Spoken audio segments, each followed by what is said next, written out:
नमस्कार दोस्तों, मैं हूं डॉक्टर दीपक तुपे, विवेकानंद कॉलेज कोल्हापुर स्वायत्त। आज हम समाचार न्यूज़ राइटिंग समाचार लेखन पर बात करेंगे। समाचार लेखन एक कला है, एक रियाज है जो संवाददाता की योग्यता प्रतिभा पर निर्भर करता है। वस्तुतः मनुष्य सामाजिक प्राणी है। वह समाज में रहते हुए प्रकृति के बारे में, आसपास घटित होने वाली घटना के बारे में जानना चाहता है और उसके मन में हमेशा यह जिज्ञासा का भाव बना रहता है। यह मनुष्य का ही नहीं, समाचार का भी महत्वपूर्ण तत्व माना जाता है। जिज्ञासा में नवीनता समाहित होती है और यही नवीनता समाचार कहलाता है। हालांकि समाचार का अर्थ है सम्यक आचरण, व्यवहार बतलाना, ऐसा आचरण जो नैतिकता के परे होता है। समाज में दो प्रकार के आचरण होते हैं, एक सबसे बेहतरीन आचरण और एक सबसे बुरा आचरण। यानी जो बात सबसे अच्छी है, जो अनोखी है, जो नवीन है, वह समाचार है।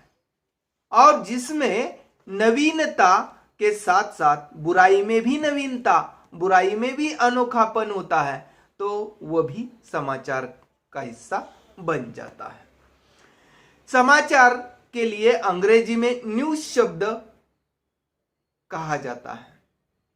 यह न्यूज चार यानी NEWS 4 अक्षरों से बना है, जो 4 दिशाओं का बोध देता है, नॉर्थ, ईस्ट, वेस्ट और साउथ। इन 4 दिशाओं के बीच जो उपचार दिशाएं हैं, यानी पूर्व, पश्चिम, उत्तर, दक्षिण के बीच में होने वाली आग्नेय, वायव्य, नैऋत्य और ईशान्य, इन 4 और उपचार मिलाकर 8 दिशाएं, और मैं तो कहता हूं कि ऊपर और नीचे की मिलाकर 10 दिशाओं से आने वाली हर नई बात, हर अनोखी बात समाचार कहलाती है।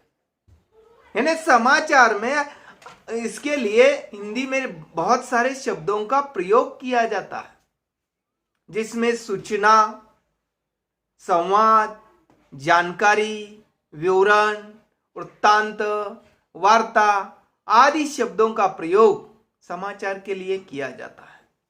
समाचार में हालांकि नवीन जानकारी देते समय उसमें 6 ककारों का ध्यान रखना होगा। क्या, कहां, कब, क्यों, कैसे, ये 6 ककार यानी what, where, when, how, who और व्हाई, ये जो 5W1H का जो फॉर्मूला है वह समाचार में निहित होना चाहिए। यानी समाचार इसमें ये 5W और 1H का जो फॉर्मूला है, उस फॉर्मूले के अनुसार नवीन तत्व की जानकारी का विवरण यदि हम लिखते हैं तो वह समाचार लेखन है। यानी समाचार में हर समय एक अनोखी घटना, एक नवीनता संकेतित होनी चाहिए। समाचार लेखन के 4 चरण हैं, जिसमें पहला शीर्षक, दूसरा अमुक, तीसरा विवरण और चौथा निष्कर्ष।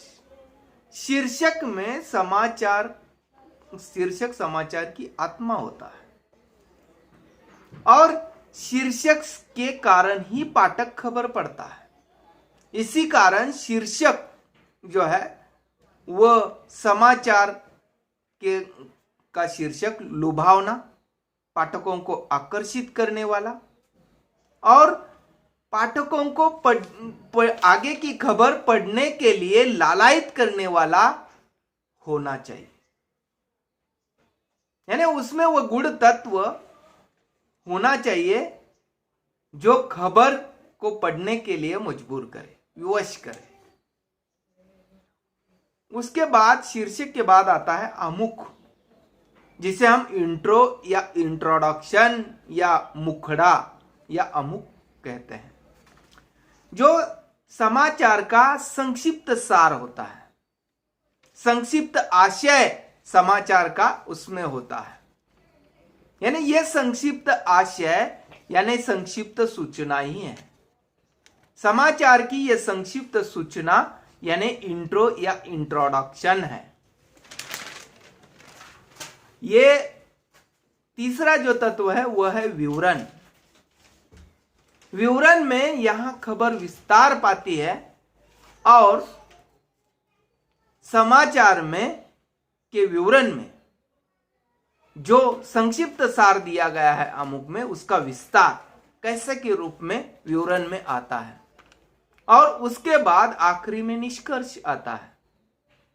यह निष्कर्ष यानी एक प्रकार का समाचार में दरअसल बहुत सारी घटनाओं का बार बार एक ही दुर्घटना एक ही स्थान पर होती है, तो वहां पर इस इतनी बार दुर्घटनाएं हुई और उसमें इतनी बार लोगों की जान चली। इससे पाठक सजग होगा, सावधान होगा, सचेत होगा। निष्कर्षतः कहा जा सकता है कि समाचार वह कला है, वह रियाज है जिसमें नवीनता का होना, अनोखापन होना मायने रखता है। समाचार में हम देखते हैं कि जो 5W1H का फॉर्मूला है वह समाचार के अंतर्गत समाहित होना चाहिए और यही सार तत्व समाचार में आता है, तो वो पाठकों को के दिलों और दिमाग को झकझोर देता है। समाचार में नूतनता, सत्यता, समीपता, महत्वपूर्णता, सुरुचिपूर्णता, रहस्यमयता आदि तत्वों का होना भी अनिवार्य है। नई बात समाचार में होनी चाहिए। वो नई बात कि जो कुत्ता आदमी को काटता है तो उसमें नयापन नहीं है, लेकिन वही आदमी कुत्ते को काटता है तो उसमें नई बात है। तो यही नवाचार और नवीनता समाचार कहलाती है। धन्यवाद। HRDC अलीगढ़ मुस्लिम विश्वविद्यालय के निदेशक और उनके सभी सहकर्मियों को मैं तहे दिल से शुक्रगुजार हूँ। धन्यवाद।